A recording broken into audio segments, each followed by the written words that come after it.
Baik,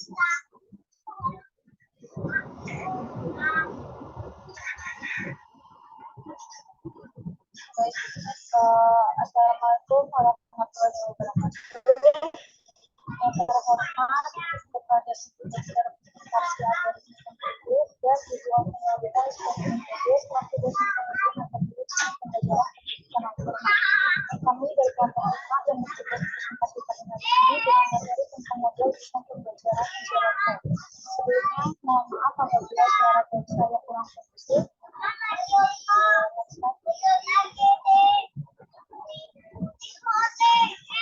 Saya selaku moderator mohon izin untuk memperkenalkan anggota dari kelompok ini. Yang pertama ada Elektri Yulia Desa dengan aliran 04, kemudian ada saya sendiri Samala Fadila dengan aliran 05, lalu ada Diana Fitriani dengan aliran 13, kemudian ada Putri Saskia dengan aliran 17, dan yang terakhir ada Anggita Zulfa dengan aliran 6. Next. Baik, yang pertama itu ada pengertian desain pembelajaran jarak jauh.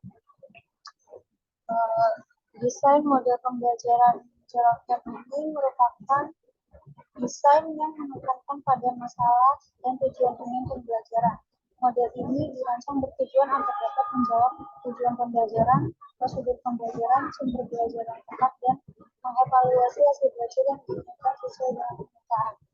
Desain pembelajaran ini memiliki kelebihan yang selalu mengadakan revisi. Selain itu juga desain ini memiliki kekurangan, yaitu pembelajarannya cenderung bersifat konvensional. Model desain pembelajaran jarak jauh ini merupakan model desain pembelajaran di tingkat SD, SMP, dan SMA. Aplikasi model desain pembelajaran ini dibuat dalam bentuk rencana pelaksanaan pembelajaran atau RPP. Terima kasih. Selanjutnya akan disampaikan oleh pemateri selanjutnya. Baik, saya akan melanjutkan mengenai komponen pembelajaran oleh Gerald Kemp. Nah, komponen pembelajaran Kemp ini ada 9 komponen, yaitu yang pertama ada masalah pembelajaran atau instructional problem, kemudian yang kedua ada karakteristik peserta didik atau learner karakteristik, kemudian yang ketiga ada menganalisis tugas atau task analyze, kemudian yang keempat ada tujuan pembelajaran khusus atau instructional objective, kemudian yang kelima ada sistematika penyampaian materi atau content sequencing, yang keenam ada strategi pembelajaran atau instructional strategis. Nah, yang ketujuh ada merancang penyampaian materi atau designing the message. Kemudian yang kedelapan ada mengembangkan pembelajaran atau development of the instruction. Nah, yang terakhir ada instrumen evaluasi atau evaluation instruments. Next slide. Nah, selanjutnya rancangan pembelajaran model Kemp. Menurut Gerald Kemp sendiri, pengembangan perangkat merupakan suatu lingkaran yang berkelanjutan. Namun, dalam kurikulum yang berlaku secara nasional di Indonesia ini berorientasi pada tujuan. Maka menjadi suatu keharusan bahwa proses pengembangan itu dimulai dari tujuan. Nah, dalam desain yang dikembangkan oleh Gerald Kemp ini, tujuan pembelajaran itu bukan hal yang pertama yang harus ditentukan dalam menyusun perencanaan pembelajaran. Nah, perencanaan pembelajaran yang dikembangkan oleh Gerald Kemp ini dimulai dari mengidentifikasi masalah pembelajaran, kemudian dilakukan analisis karakteristik siswa, kemudian setelah itu menganalisis tugas, kemudian selanjutnya dilakukan penyusunan tujuan pembelajaran, kemudian selanjutnya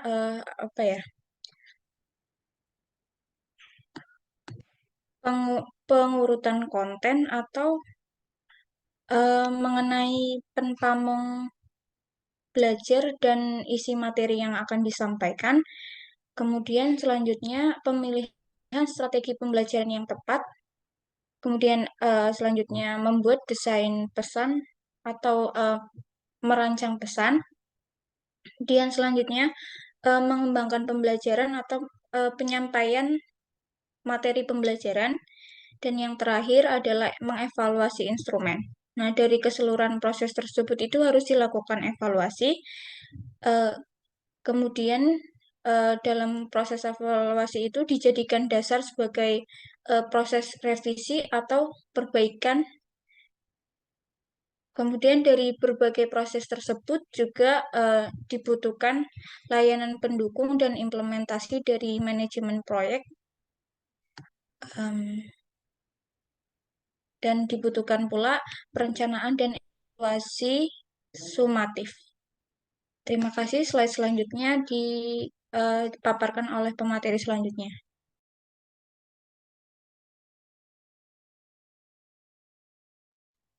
Baik, yang selanjutnya ada komponen pokok pembelajaran Gerald Term. Yang pertama itu ada peserta didik. Peserta didik ini diantaranya ada siswa, mahasiswa, peserta pelatihan, dan lain-lain. Apapun desain pembelajaran dan mata ajaran yang disampaikan, sangat perlu diketahui bahwa yang sebenarnya dilakukan oleh para desainer adalah menciptakan situasi belajar yang kondusif, sehingga tujuan pembelajaran dapat tercapai dan peserta didik merasa nyaman serta termotivasi dalam proses pembelajarannya. Lalu yang kedua ada tujuan pembelajaran. Setiap perumusan tujuan pembelajaran selalu dikembangkan berdasarkan kompetensi atau kinerja yang harus dimiliki oleh peserta didik jika ia telah selesai belajar.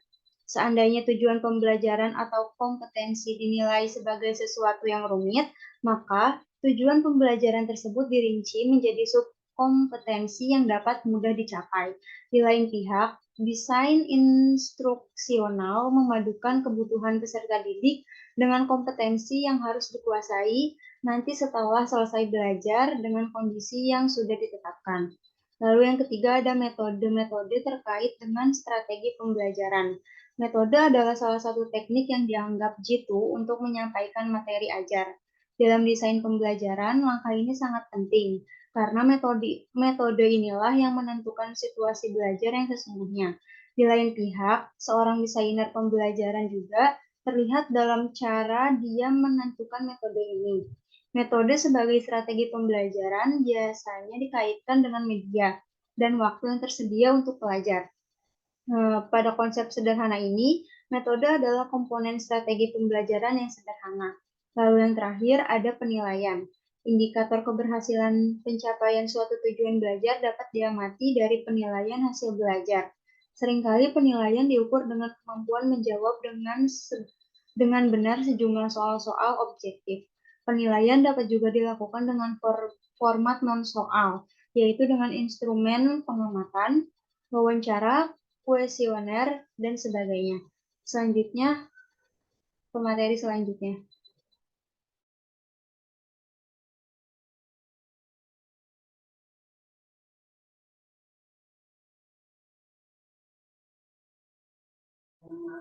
Terima kasih moderator atas kesempatan yang diberikan. Saya akan menjelaskan tentang kelebihan dan kekurangan model pembelajaran Gerald Term. Pada model pembelajaran Gerald Term ini memiliki kelebihan yaitu pada setiap langkah atau prosedurnya terdapat revisi yang gunanya untuk memperbaiki atau mengevaluasi model yang tahap yang sebelumnya guna untuk melanjutkan ke tahap yang berikutnya. Tujuannya apabila ada kekurangan atau kesalahan pada tahap tersebut dapat dilakukan perbaikan atau pembenaran terlebih dahulu untuk dapat melangkah ke tahap berikutnya agar tahap berikutnya lebih sempurna. Kemudian next slide. Nah, kekurangan pada model pembelajaran Gerald Term ini, uji coba tidak diuraikan secara jelas kapan harus dilakukan. Jadi itu kayak setelah revisi itu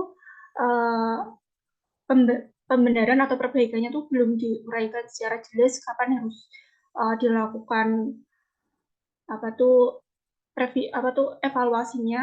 Nah, kegiatan revisi baru dilaksanakan setelah diadakan tes formatif atau setelah tes misal pada pembelajaran anak SD. Nah, itu tuh tes kegiatan revisinya tuh dilaksanakan setelah adanya tes ulangan akhir semester atau ulangan tengah semester. Sedangkan pada tahap-tahap pengembangan tes hasil belajar tidak dilakukan adanya revisi strategi pembelajaran maupun pada pengembangan penilaian dan penilaian bahan pembelajaran tidak nampak secara jelas karena tidak ada kayak batasannya penilaiannya yang sempurna tuh pembelajaran yang sempurna tuh yang seperti apa, tidak ada penilaian pakar. Dan pada pembelajaran Gerald Game ini tidak berfokus pada pembelajaran kelas atau berfokus pada guru sehingga siswanya kurang terlibat dan pembelajarannya bersifat pasif. Kemudian terima kasih, saya kembalikan lagi kepada moderator.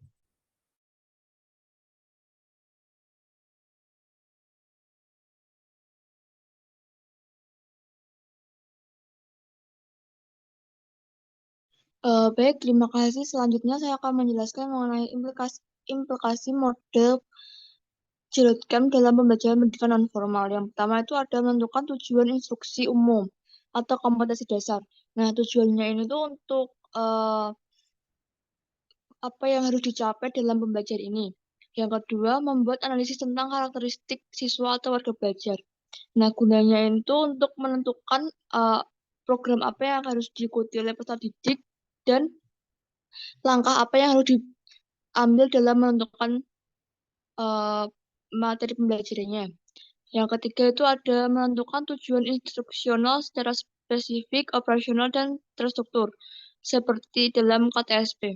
Nah, dalam hal ini tuh memudahkan pamong belajar untuk menentukan materi apa yang harus diajarkan dan membuat siswa dapat menentukan apa yang harus ia pelajari.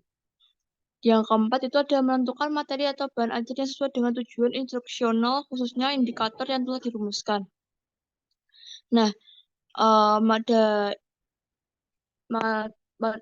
pada hal ini tuh masalah yang sering dihadapi oleh pamong belajar itu materi yang harus diajarkan dengan waktu yang terbatas. Demikian juga timbul adanya kesulitan dalam mengkoordinasi siswa dalam mengkaji materi yang sudah dijelaskan. Yang kelima ada menetapkan penjajahan atau teks awal atau present test. Hal ini dilakukan untuk menguji seberapa kemampuan yang sudah siswa lakukan atau sesudah belajar. Nah, yang keenam itu menentukan strategi pembelajaran. Nah, menentukan strategi pembelajaran itu seperti halnya kayak pembelajaran itu harus efisien dan tepat waktu, harus meminimalisir waktunya. Yang ketujuh ada mengkoordinasi secara penunjang yang diperlukan meliputi biaya, fasilitas, dan peralatan dan tenaga kerja. Dan yang kedelapan ada mengevaluasi. Dari semua hasil yang sudah dilakukan, nantinya harus adanya evaluasi dari pembelajaran sejak awal dan akhirnya nanti ada bahan yang harus diperbaiki secara pembelajaran tersebut. Baik, saya kembalikan ke moderator.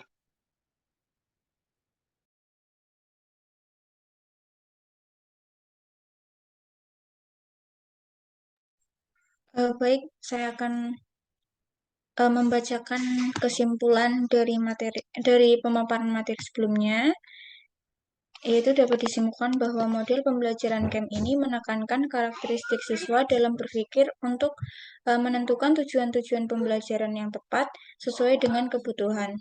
Nah, model pembelajaran ini tepat digunakan dalam pendidikan non formal.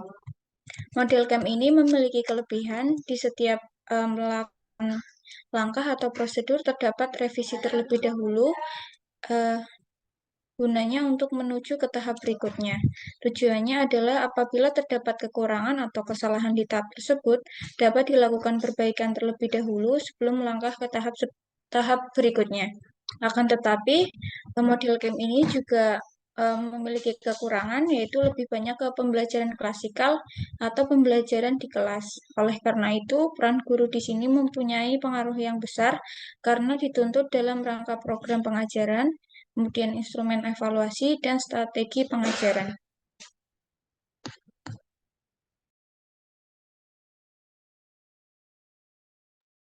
Saya menggantikan moderator karena sinyal moderator sedang tidak stabil. Sekian presentasi dari kelompok 5. Apabila ada kekurangan atau salah kata, mohon dimaafkan. Terima kasih. Wassalamualaikum warahmatullahi wabarakatuh.